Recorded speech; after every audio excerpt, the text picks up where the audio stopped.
പൊളിക്കാൻ സമ്മതിക്കില്ല. മതത്തിന്റെ പേരിൽ തമ്മിൽ തല്ലിക്കാനും അനുവദിക്കില്ല. മുസ്ലിം പള്ളിയെ ചേർത്തു നിർത്തി ഹൈന്ദവർ നടത്തിയ പ്രതിരോധ കവചത്തെ കുറിച്ചാണ് ഞാൻ സംസാരിക്കുന്നത്. രാജസ്ഥാനിലെ സുന്ദര കാഴ്ച.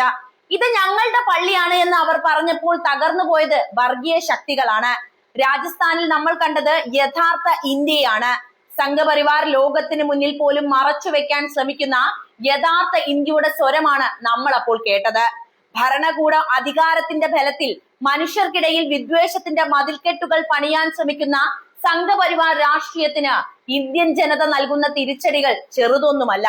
വർഗീയതയുടെ വിഷം പുരട്ടിയ അമ്പുകളുമായി സമൂഹത്തിൽ ധ്രുവീകരണം ഉണ്ടാക്കാനും ഹിന്ദുവും മുസ്ലിമും തമ്മിൽ മതത്തിന്റെ പേരിൽ തല്ലി മരിക്കണമെന്നും ആഗ്രഹിക്കുന്നവരുടെ അജണ്ടകൾക്ക് മേൽ മനുഷ്യത്വം വിജയം നേടുന്ന സുന്ദരമായ കാഴ്ചയാണ് നമ്മൾ കാണുന്നത്. പള്ളികൾ പൊളിച്ച് അമ്പലങ്ങൾ പണിയുന്നതും ഇനി പൊളിക്കാനുള്ള ആരാധനാലയങ്ങളുടെ പട്ടിക തയ്യാറാക്കി വെക്കുന്നതുമെല്ലാം ഈ വിഭജന രാഷ്ട്രീയത്തിന്റെ ഭാഗമാണെന്ന് ആർക്കാണ് അറിയാത്തത്? എന്നാൽ ഈ വിദ്വേഷ വ്യാപാരികളുടെ ബോധമല്ല, മറിച്ച് പരസ്പര സ്നേഹത്തിൽ അധിഷ്ഠിതമായ മതേതരത്വമാണ് ഈ നാടിന്റെ യഥാർത്ഥ കരുത്ത്. തങ്ങൾ ഹിന്ദുക്കളുടെ മാത്രം രക്ഷകരാണ് എന്ന് ചമയുന്നവരുടെ കള്ളത്തരങ്ങൾ സാധാരണക്കാരായ മനുഷ്യർ ഇന്ന് കയ്യോടെ പിടികൂടി കഴിഞ്ഞിരിക്കുന്നു.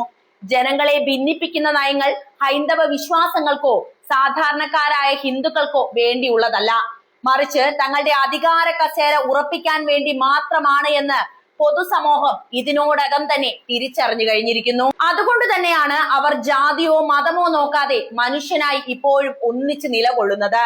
ഞങ്ങളുടെ നാട്ടിലെ പള്ളി പൊളിക്കാൻ ഞങ്ങൾ സമ്മതിക്കില്ല. രാജസ്ഥാനിലെ അതിർത്തി മേഖലകളായ ബാർമർ, ജയ്സാമീർ എന്നിവിടങ്ങളിൽ കയ്യേറ്റം ആരോപിച്ച് പതിറ്റാണ്ടുകൾ പഴക്കമുള്ള മുസ്ലിം ആരാധനാലയങ്ങൾ പൊളിച്ചു നീക്കാൻ അധികൃതർ തുനിഞ്ഞപ്പോൾ അവിടുത്തെ ഹൈന്ദവ സഹോദരങ്ങൾ ഒന്നിച്ചു വിളിച്ചു പറഞ്ഞ വാക്കുകളാണ് മേൽ പറഞ്ഞത്. വിഭജന രാഷ്ട്രീയത്തിന് നേരെ ഈ രാജ്യത്തെ സാധാരണക്കാരായ മനുഷ്യർ തൊടുത്ത ഏറ്റവും മൂർച്ചയേറിയ കൂരമ്പായിരുന്നു ആ പ്രഖ്യാപനം. നൂറ്റാണ്ടുകളായി ഒന്നിച്ചു ജീവിക്കുന്ന തങ്ങളുടെ അയൽക്കാരുടെ ആരാധനാലയം സംരക്ഷിക്കാൻ ഹിന്ദുക്കൾ തന്നെ കാവലാളായി മാറിയപ്പോൾ തകർന്നു പോയത് ഫാസിസത്തിന്റെ വലിയൊരു അജണ്ട തന്നെയാണ്. ഹിന്ദുക്കളും മുസ്ലിങ്ങളും കൈകോർത്ത് പിടിച്ച് തെരുവിലിറങ്ങിയ ആ കാഴ്ച വർഗീയ ശക്തികൾക്കേറ്റ വമ്പൻ തിരിച്ചടി തന്നെ. ഇത്തരം ചെറുത്തുനിൽപ്പുകൾ രാജസ്ഥാനിൽ മാത്രമല്ല, മധ്യപ്രദേശിന്റെ മണ്ണിലും പലപ്പോഴും നമ്മൾ കണ്ടിട്ടുണ്ട്.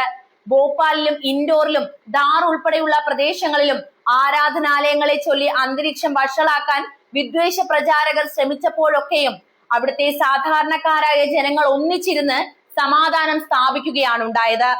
റമദാൻ മാസത്തിൽ മുസ്ലിം സഹോദരങ്ങൾക്കായി അമ്പലമുറ്റം ഇഫ്താർ വിരുന്നിനായി തുറന്നുകൊടുത്ത ഹൈന്ദവ വിശ്വാസികളും ക്ഷേത്രങ്ങൾക്ക് നേരെ അക്രമം നടത്താൻ വർഗീയ ശക്തികൾ ശ്രമിച്ചപ്പോൾ കാവലാളായി നിന്ന മുസ്ലിം ചെറുപ്പക്കാരും മധ്യപ്രദേശിന്റെ മണ്ണിൽ മനുഷ്യത്വത്തിന്റെ മാതൃകകൾ തീർത്തവരാണ്. രാജസ്ഥാനിലും സമാനമാണ് കാര്യങ്ങൾ.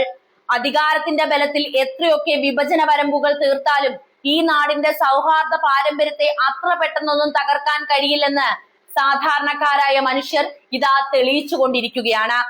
വിലക്കയറ്റവും തൊഴിലില്ലായ്മയും കൊണ്ട് ഒരു രാജ്യം പ്രതിസന്ധിയിലാകുന്ന ഈ ഘട്ടത്തിൽ അതിൽ നിന്നും ശ്രദ്ധ തിരിക്കാൻ മതവിദ്വേഷം മാത്രം വിളമ്പുന്നവരുടെ തന്ത്രങ്ങളെ ജനങ്ങൾ പ്രതിരോധിക്കുന്നത് മനുഷ്യത്വം കൊണ്ടാണ്. മനുഷ്യത്വം മതത്തിന് മുകളിലാണെന്ന് പ്രഖ്യാപിക്കുന്ന ഇത്തരം കൂട്ടായ്മകൾ തന്നെയാണ് വിദ്വേഷകാലത്തെ ഇന്ത്യയുടെ ഏറ്റവും വലിയ പ്രതീക്ഷയും ഫാസിസ്റ്റുകൾക്കുള്ള ഏറ്റവും വലിയ മറുപടിയും. രാജസ്ഥാനിലെ ഈ സംഭവത്തെ കുറിച്ച് നിങ്ങൾക്ക് എന്താണ് സംസാരിക്കാനുള്ളത്? നിങ്ങളുടെ ഉത്തരം എന്ത് തന്നെയായാലും കമന്റായി രേഖപ്പെടുത്തുമല്ലോ.